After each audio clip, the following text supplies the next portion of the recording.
کسی کی نظر کرم، کسی کی رحم دلی چاہتے ہیں، کسی کو اپنا بنانا چاہتے ہیں، کسی سے دوستی کرنا چاہتے ہیں۔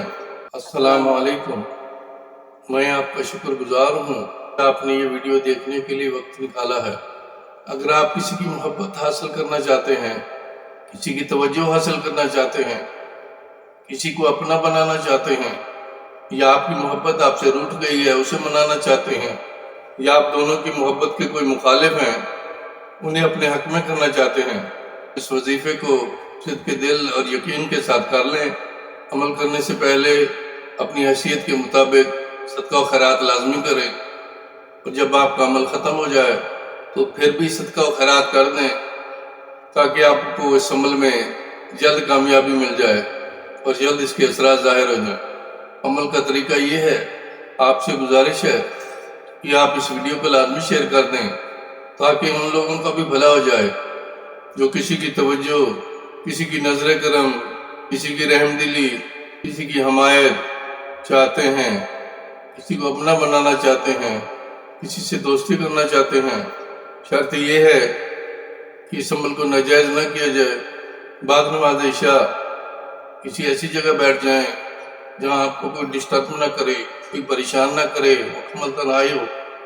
قرآن پاک کے آخری پارہ میں سورۃ قریش لیلاف قریشن 313 بار اول آخر 11 بار درود شریف کسی میٹھی چیز پر پڑھ کر دم کر دیں، یا کھلا نہیں سکتے اس کا تصور کر کے اس پر دم کر دیں۔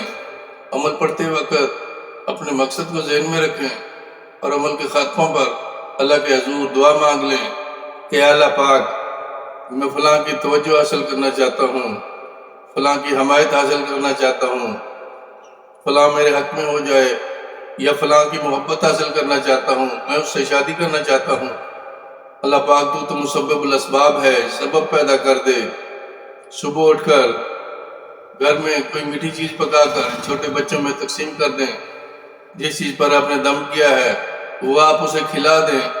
جس کی توجہ حاصل کرنا چاہتے ہیں، جس کی محبت حاصل کرنا چاہتے ہیں، جس کو اپنا بنانا چاہتے ہیں، کم از کم 3 بار کھلائیں جب تک آپ کا کام نہیں ہو جاتا۔ قرآن پاک کی یہی سورہ قریش لیلاف قریشن 1 بار اول آخر 3 بار درود شریف اپنے ورد میں رکھیں، اور جس کی توجہ حاصل کرنا چاہتے ہیں، کسی اپنا بنانا چاہتے ہیں، جس کی محبت حاصل کرنا چاہتے ہیں، اس کا تصور کر کے اس پر پھونک دیا کریں۔ انشاءاللہ چند ہی دنوں میں آپ خود دیکھیں گے کہ آپ کو کیسے کامیابی ملتی ہے۔ اگر آپ کو یہ ویڈیو اچھی لگی ہے تو کائنڈلی سے لائک کر دیجئے گا، اگر مناسب سمجھیں تو یہ چینل سبسکرائب کر دیجئے گا۔ میری دعا ہے کہ کھلتے پھولوں کی طرح سدا ہنستے مسکراتے رہیں۔